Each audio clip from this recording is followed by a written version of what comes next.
Most people don't immediately see the connection between biodiversity and drought management. When biodiversity is mentioned, people typically think of trees, animals, birds and bats, but they often overlook the diversity within the soil. This soil diversity is crucial because it sequesters carbon, enhancing water holding capacity. Therefore, biodiversity is directly linked to drought. The diverse soil structure plays a key role in addressing both flooding and drought issues by improving the soil's ability to absorb and retain water. Imagine an Aussie swimming pool.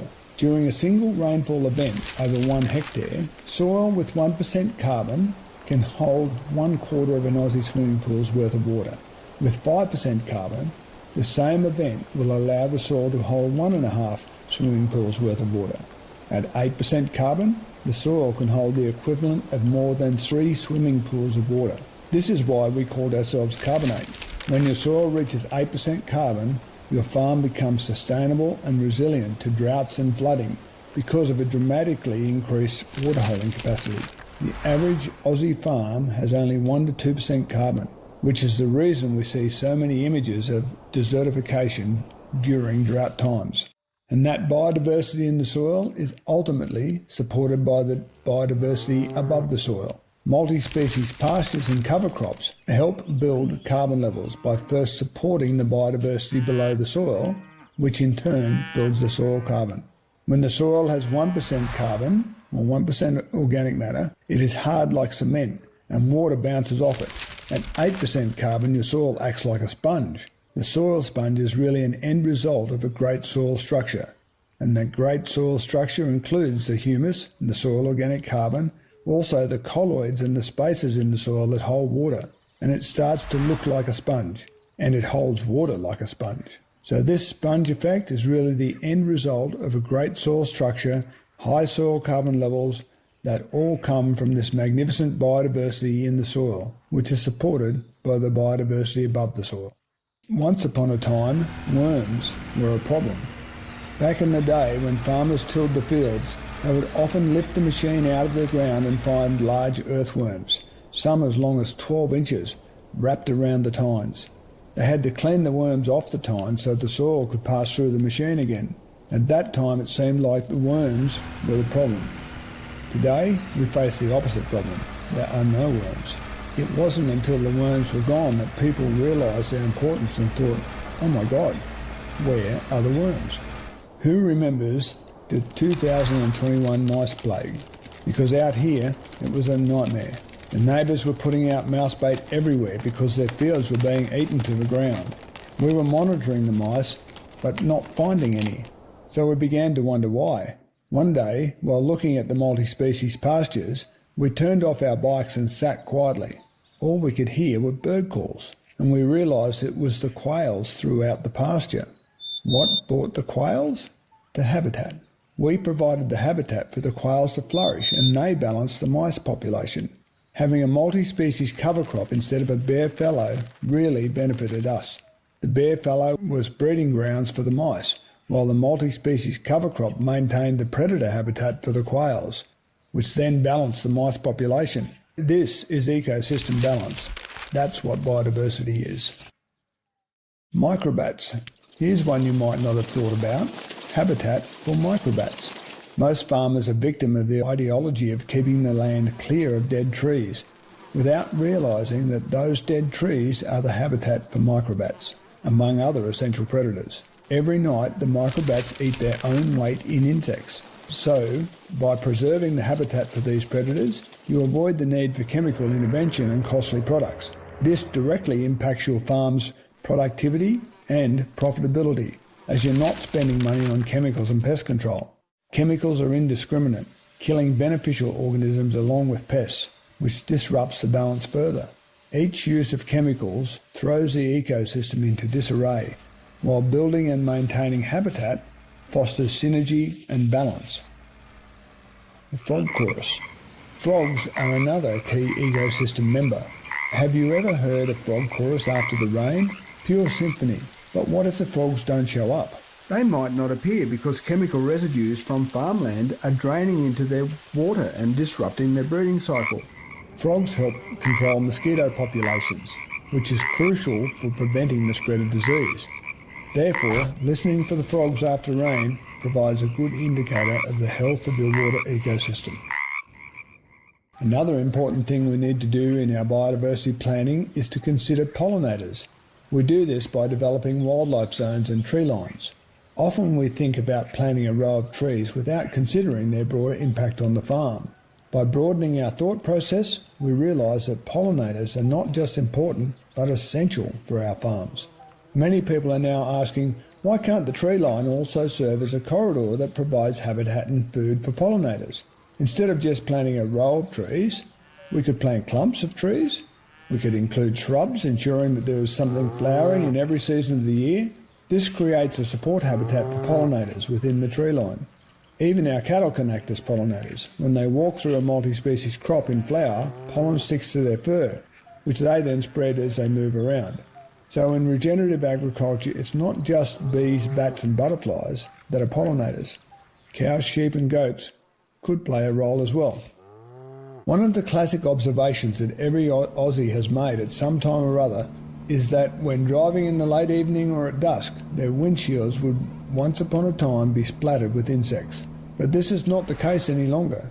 The extensive use of chemicals in conventional agriculture, both in Australia and globally, has greatly affected nature's garbage collection system, the insects. The widespread use of chemicals in agriculture has devastated our insect populations, which is why we don't end up with them stuck to our windshields anymore. I remember 30 years ago having to stop every couple of hours while driving through the Narrabri region just to clean the windshield for visibility. Now I don't have to do that at all. Another story close to our hearts as kids is that little golden beetle that would show up every Christmas like an ornament. I remember Christmas beetles were so common that we would take them to school as pets and sit them on our desk. These little guys signified that Christmas is around the corner, and with that, our holidays. We were all very fond of seeing the first Christmas beetles of the season. What most people don't realise is that the Christmas beetle starts its life under the soil, staying there for most of its lifetime and only emerging around December in Australia. Unfortunately, the majority of the Christmas beetle population has been wiped out from the soil up due to tilling and ploughing. Then you add onto that the chemicals we use in agriculture, and Australia is really seeing the impact of missing insects. It's destroyed the larvae of the Christmas beetle, and so many of our insects have similar stories. As a result, we rarely see Christmas beetles anymore, and today's school children will never know the joy of being surrounded by these beautiful golden beetles.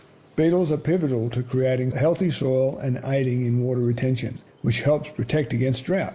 In hindsight, it all makes sense and gives us a legacy of better practices to hand down to the next generation. Multi-species. A traditional approach to multi-species cropping is to plant lucerne, because lucerne is a rich feed that's high in protein, which helps cattle grow and gain weight effectively. But if you plant lucerne by itself, it can be dangerous for cattle. For example, you never put cattle into a lucerne paddock when there's a northerly wind, because the northerly wind tells the cattle it's going to rain, and so they can gorge themselves. Without careful management, cattle can suffer and even die from bloating caused by overeating lucerne. On the other hand, converting a lucerne paddock into a multi-species paddock with a variety of supportive herbs can mitigate this issue.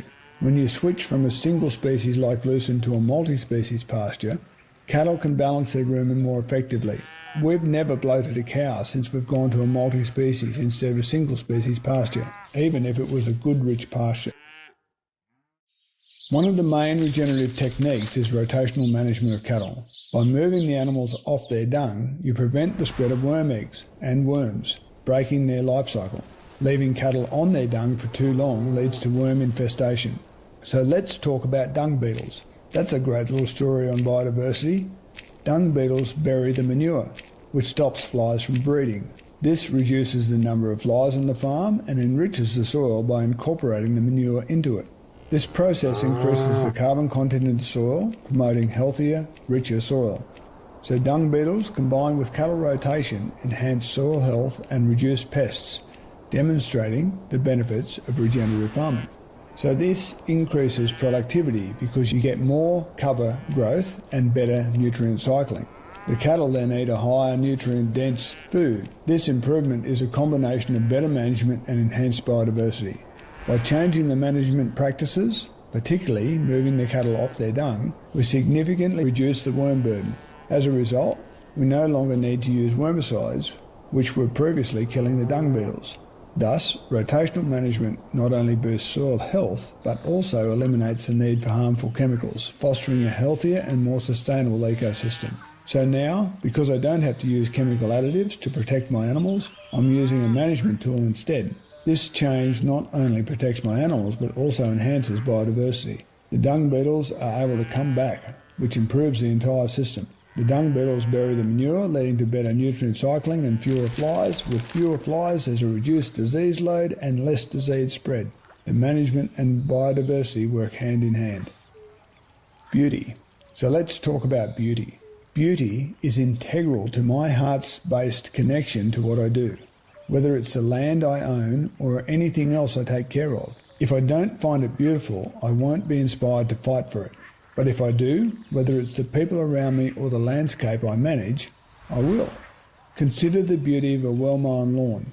People see that and recognise its beauty, and that's largely because it represents a sense of having nature under control. Because I find it beautiful, I will fight for it and make a big effort to maintain that relationship, that productivity and that space for my family and everything else I do around it. So beauty is the spark that ignites the heart. And the heart is what connects to, fights for, loves and maintains everything around me. I think beauty begets beauty. When you start seeing something beautiful, you notice it more. With this new lens of awareness, you begin to see more biodiversity, more butterflies, more birds. Everything looks sharper, cleaner, greener and more beautiful. As you start to learn and notice these things, it creates a positive flow. Initially, you might not be aware of it, but as you become more attuned to beauty, your understanding deepens. This awareness transforms your relationship with nature and everything around you. It's actually a fairly deep question because the flip side of that connection to beauty is clutter. You know how it goes. You put something down on a clear table, and the next time you turn around, everyone else has done the same, and the table is full.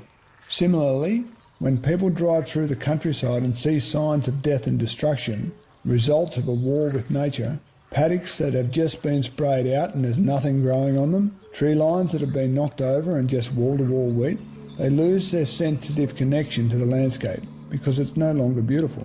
When we see beauty, we develop a strong emotional bond with the land. This connection inspires us to take care of it, to maintain its health and productivity. When beauty is lost, so is the motivation to preserve and protect. Beauty isn't just superficial. It profoundly influences our relationship with nature and our commitment to stewardship. And legacy. So when we talk about leaving a legacy, it's really about the emotional attachment to the land, embedded in the generational evolution of the family. As a young person, I wanted to leave this farm in better condition than I found it. With fresh eyes, I saw the problems and sought ways to fix them using new technology. But the legacy is actually being able to transmit the wisdom of a broader vision. How does biodiversity, for example, interact with the overall health of the farm? How do we encourage this predator and decrease that pest so we can stop being reliant on chemicals? How can we look after our soil so nature is in harmony with our desires for productivity? As a young person, I saw small parts of the farm. Now, as someone who has lived with the land for a longer period, I have a broader understanding of how everything interacts. A legacy is about understanding the interconnectedness of the farm. It's the accumulated wisdom I pass down to the youth, enhancing their vision. It's about providing a solid foundation for the energy and enthusiasm of the younger generation. The real legacy is the wisdom I, as an older farmer, can hand down. For me, that means leaving something beautiful that deeply respects the interconnectedness of all living beings on the farm. It involves fixing the issues left by my father so that my children inherit a healthy, thriving environment with soil carbon levels of 8% or more. I consider this my greatest legacy as a farmer. The story of the platypus. The platypus is an extraordinary animal that resonates deeply with my identity as a farmer, a sort of kindred spirit. Much like farmers who often have to ingeniously combine tools from different machines to get a job done, nature has crafted the platypus by assembling various elements in a unique way. Consider the platypus. It's a warm-blooded mammal, which is vital because rivers can be quite cold. To simplify the rearing process, nature starts it off with an egg. It also has a duck-like bill, but instead of using it as a duck would, the platypus employs its bill as an electronic antenna to sense its environment and other life forms around it. Nature has brilliantly integrated these different traits to create this incredibly unique and distinctively Australian animal. The platypus is not only incredibly cute, but also captures our hearts and evokes a sense of wonder. When you see it, you can't help but marvel and wonder, how did that happen? It's a symbol of nature's ingenuity and a part of our heritage that we must protect. We need to preserve its habitat, ensure the health of our rivers and waterways, and prevent threats like coal water pollution from dams or chemical runoff. Protecting the platypus means protecting a piece of ourselves, and it's crucial that we take action to safeguard its future.